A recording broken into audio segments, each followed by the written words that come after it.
The wind howled across the arid landscape, whispering secrets of ancient curses and long-forgotten spirits.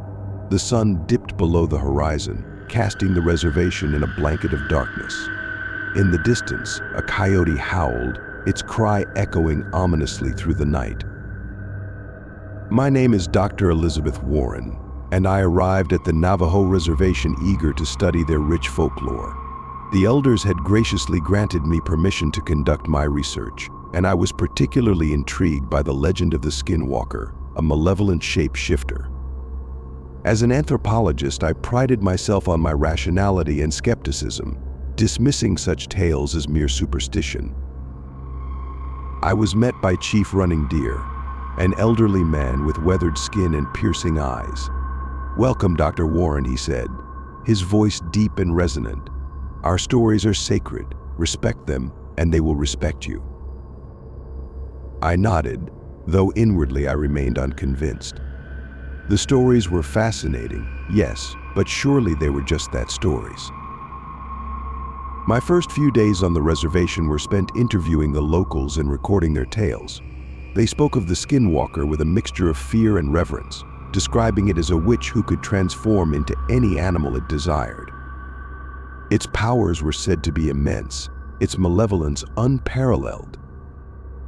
Despite the vivid descriptions, I remained skeptical.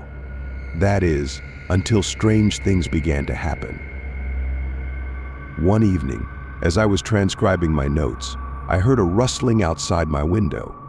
I peered into the darkness but saw nothing. Assuming it was just the wind, I returned to my work. The next morning I found tracks outside my door, tracks that looked like a mix of human and animal footprints. My curiosity piqued. I asked Chief Running Deer about the tracks.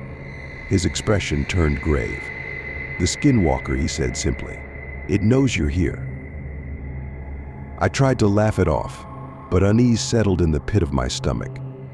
That night I heard the rustling again, louder this time, accompanied by the faint sound of whispering. I checked the window, but there was nothing there.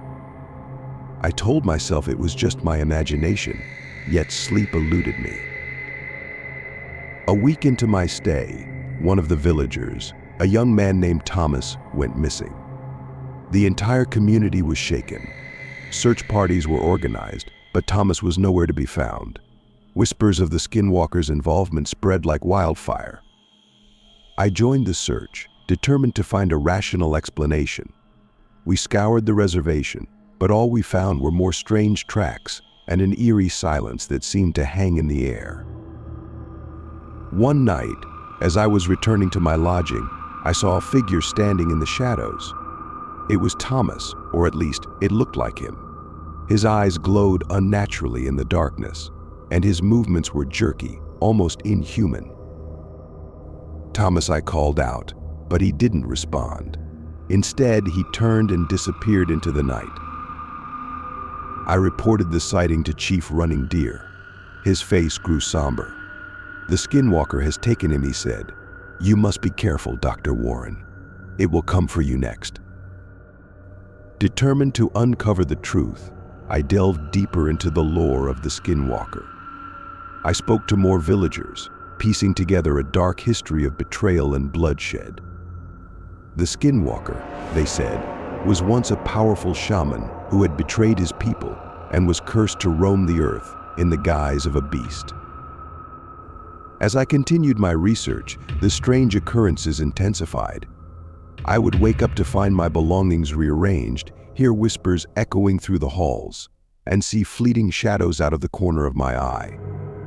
One night, while poring over my notes, I felt a cold breath on the back of my neck.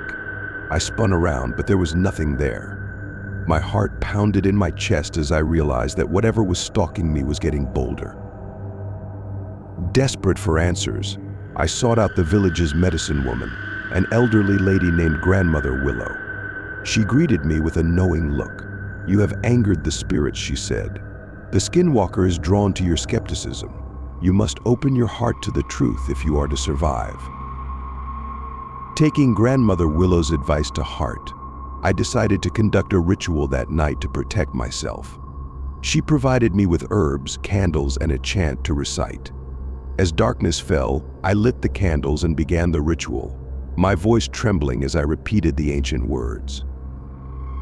The wind picked up, howling through the cracks in the walls. The shadows seemed to grow thicker, more oppressive. Suddenly, the candles blew out, plunging the room into darkness. I felt a presence, cold and malevolent, closing in on me. A figure emerged from the shadows. It was Thomas again, but his features were twisted, monstrous. "You cannot escape me," he hissed, his voice a guttural growl. I stood my ground, clutching the herbs and continuing the chant. The figure recoiled, its form flickering between human and animal. I realized then that the Skinwalker thrived on fear and disbelief. I forced myself to remain calm, to believe in the power of the ritual. With a final piercing scream, the Skinwalker dissolved into the shadows, leaving behind an eerie silence. The candles reignited on their own, casting a warm glow over the room. I collapsed to the floor, exhausted but alive. The following morning, the villagers found Thomas's body near the edge of the reservation. He had been dead for days, his features twisted in terror. The news spread quickly, and a sense of mourning enveloped the community. Chief Running Deer approached me, placing a hand on my shoulder. "You have faced the Skinwalker and survived," he said. "You now understand the power of our stories." I nodded, my skepticism shattered. The experience had changed me, opening my eyes to the reality of the supernatural. I spent the rest of my time on the reservation documenting the villagers' tales with a newfound respect and humility. When I finally left the reservation, I carried with me not just my research, but also the weight of the encounter. The Skinwalker was real, and its curse lingered in the shadows, a reminder of the thin veil between our world and the realm of the spirits. As I drove away, I glanced back at the reservation, the sun setting in the distance. The wind whispered through the desert, carrying with it the echoes of ancient secrets. I knew then that some mysteries were not meant to be solved, only respected and feared.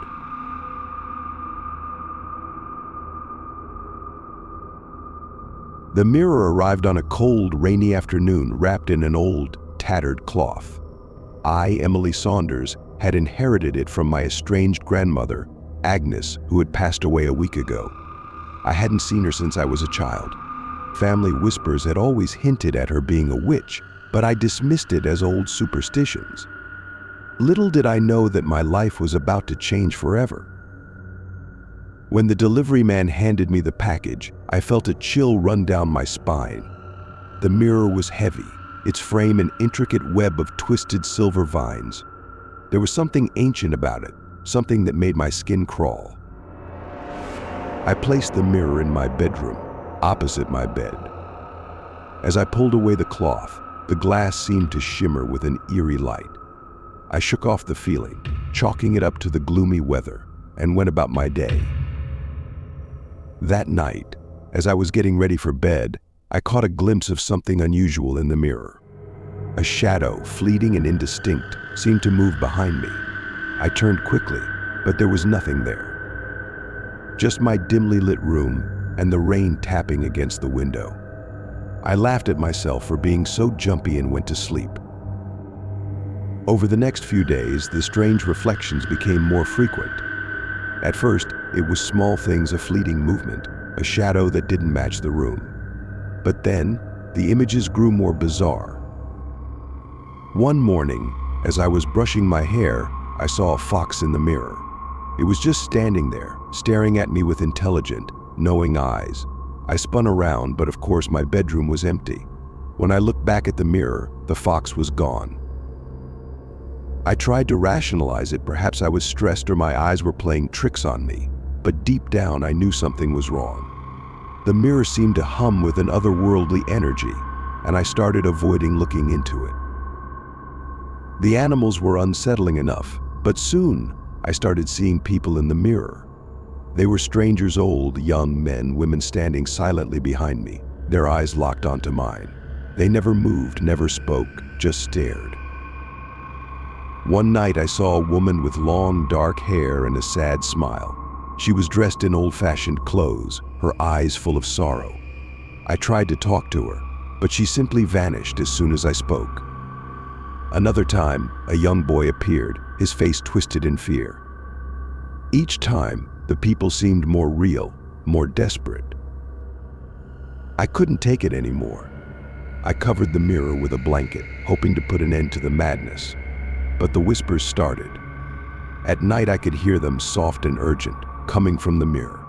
They spoke in a language I didn't understand, filling my dreams with dark, twisted images. Desperate for answers, I reached out to my Aunt Margaret, the only family member who had kept in touch with Agnes. When I told her about the mirror, her voice trembled. "Emily, that mirror is dangerous. Your grandmother used it for her rituals. It's a portal to the spirit world." I felt a cold knot of fear in my stomach. "What do you mean, a portal?" Agnes was trying to communicate with spirits, to control them. But something went wrong. The mirror traps souls. It shows you what it wants you to see. I hung up, my mind racing. A portal to the spirit world? It sounded insane, but everything that had been happening pointed to something supernatural. I had to get rid of the mirror. That night, I decided to move the mirror to the attic. As I uncovered it, I saw my own reflection, but it wasn't quite right. My eyes were darker, almost black, and my face twisted into a cruel smile that I couldn't feel on my own lips. I froze, terror gripping me.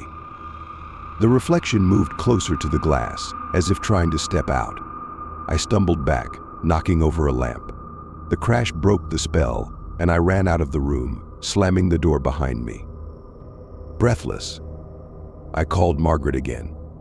"What do I do? How do I stop this?" "You need to perform a cleansing ritual. Burn sage, chant the prayer I'll send you. You have to close the portal." Margaret arrived the next day, bringing with her a bundle of sage and a piece of paper with the prayer written on it. Together, we entered my bedroom. The air was thick with tension, and the mirror seemed to pulse with a malevolent energy. We lit the sage, letting the smoke fill the room. Margaret began chanting, her voice steady and calm. I joined in, my voice shaking. As we continued, the mirror's surface began to ripple, like water disturbed by a stone. The faces appeared again, more vivid than ever. They screamed silently, their mouths open in agony. The reflection of myself grew darker, more twisted, its eyes filled with hatred. I fought the urge to run, forcing myself to keep chanting. The room grew colder, the lights flickering wildly. Just when I thought I couldn't take it anymore, the mirror shattered with a deafening crash, the pieces scattering across the floor. The room fell silent. The oppressive energy lifted, and the cold dissipated. I sank to the floor, exhausted but relieved. Margaret hugged me, her own relief evident. "It's over," she said. "The portal is closed." In the days that followed, I disposed of the mirror's remains, burying them far from the house. The strange occurrences stopped, and the nightmares faded. But the experience left a mark on me, a reminder of the thin veil between our world and the supernatural. I never fully understood the power my grandmother had wielded or the true nature of the spirits trapped in that mirror. But I learned to respect the unknown and to listen to the whispers of the past. As I moved on with my life, I kept a small shard of the mirror, hidden away as a reminder of the ordeal. Sometimes I thought I could still hear faint whispers coming from it, a lingering echo of the spirits that had once haunted me. But I never looked into it again. Some mysteries are better left unsolved, and some mirrors are best left covered.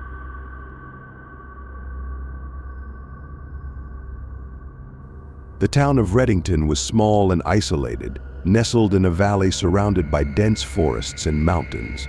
Life there was quiet and uneventful, or so we thought. But everything changed when the attacks began. My name is Sheriff Tom Wilkins. I've been the law in Reddington for over 20 years. and nothing ever happened here that I couldn't handle. But the day Sam Thatcher was found mauled outside his cabin, I knew we were dealing with something different. Sam was a good man, respected in the community. His wife, Mary, was the one who found him. She swore she saw their neighbor, Joe, running away from the scene, covered in blood. But Joe had been at the diner the entire time, with a dozen people who could vouch for him. Mary's confusion and grief were understandable, but it didn't explain the brutal nature of the attack. The wounds were unlike anything I'd seen before, more like those of a wild animal than a human being. Over the next week, the attacks continued. Each time, the story was the same: a trusted friend or family member seen fleeing the scene, yet having an alibi. Emma, the school teacher, swore she saw her husband, Richard, attacking their neighbor, despite Richard being at work at the time. The confusion and terror spread like wildfire, and people started to turn on each other, not knowing who to trust. I called a town meeting, hoping to calm the panic. "We're investigating these incidents thoroughly," I told the crowd, "but we need to stay calm and stick together." Old Tom Jenkins, the town's unofficial historian and local elder, stepped forward.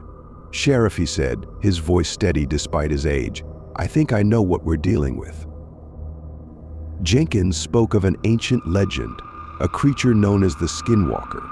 "It's a shapeshifter," he explained, "a malevolent entity that can take the form of anyone it chooses. It uses this ability to sow chaos and fear." I'll admit, I was skeptical. "You're telling me we have a mythical creature running around Reddington?" I asked, incredulous. Jenkins nodded. "I know it sounds crazy, but think about it. The eyewitness accounts, the brutality of the attacks. It fits." Reluctantly, I agreed to let Jenkins help with the investigation. He believed there might be clues in the town's history and folklore that could help us identify and stop the Skinwalker. Jenkins and I spent hours poring over old records and talking to the oldest residents of Reddington. Stories emerged of similar attacks in the distant past, always coinciding with times of great fear and unrest. One night, as we were going through old diaries and newspapers, Jenkins found something. "Look at this," he said, pointing to an old, faded page. It detailed a series of attacks in the late 1800s, eerily similar to what we were experiencing now. The townsfolk back then had turned to a local shaman for help, who had managed to trap the Skinwalker using a ritual. "We need to find someone who knows these rituals," Jenkins said. "There was only one person in Reddington who might have that kind of knowledge: Abigail Morningstar, a descendant of the shaman mentioned in the records. Abigail lived on the outskirts of town, a reclusive woman who rarely interacted with the community. When we approached her, she was wary but agreed to help after hearing our story. The Skinwalker feeds on fear," she said. "The more panic it causes, the stronger it becomes. We need to weaken it before we can trap it." Abigail prepared for the ritual, gathering herbs, drawing symbols, and chanting incantations. She instructed us to gather everyone in the town square that night, where she would perform the ceremony to reveal the Skinwalker's true form. As night fell, the town gathered in the square. Fear and suspicion hung heavy in the air. Abigail stood in the center, her voice strong and unwavering as she began the ritual. Smoke from the burning herbs filled the air, and the symbols she had drawn glowed with an eerie light. Suddenly, there was a commotion at the edge of the crowd. Mary Thatcher screamed, pointing at someone. "It's Sam. He's back." But it wasn't Sam. His eyes were wrong, too dark, and his smile twisted into a snarl. The crowd backed away in horror as the Skinwalker's facade melted away, revealing a grotesque, twisted creature beneath. The Skinwalker lunged at Abigail, but she stood her ground, chanting louder. Jenkins and I moved to protect her, but the creature was fast, too fast. It knocked us aside, its eyes filled with rage. Abigail's voice never wavered as she continued the ritual, drawing the Skinwalker into the center of the circle. The air crackled with energy, and the ground beneath us trembled. The creature howled in fury, its form shifting rapidly, trying to break free. Jenkins and I regained our footing and joined Abigail in the circle, holding hands and chanting along with her. The townsfolk, seeing our determination, did the same, forming a ring around the Skinwalker. The creature's howls grew louder, more desperate, as the power of the ritual took hold. Its form began to stabilize, no longer able to shift. With a final, ear-piercing scream, the Skinwalker collapsed, its body dissolving into a dark, foul-smelling mist that dissipated into the night. The town of Reddington slowly began to recover from the ordeal. The attack stopped, and the air of fear that had gripped us dissipated. We buried the dead and mourned our losses, but there was a sense of unity and strength that had emerged from the chaos.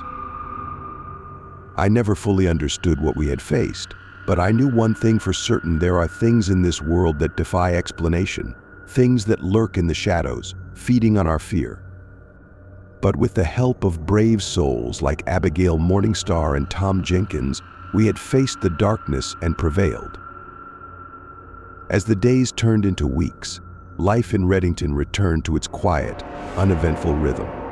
But the memory of the Skinwalker lingered, a reminder of the thin veil between our world and the unknown. And every now and then, when the wind howled through the valley and the shadows grew long, I could almost hear the faint, echoing howl of the creature we had defeated, a chilling reminder that some legends are all too real. If you want to see more horror stories, please like the video, share your thoughts, and subscribe to our channel. Stay with us, thank you, and see you in the next videos.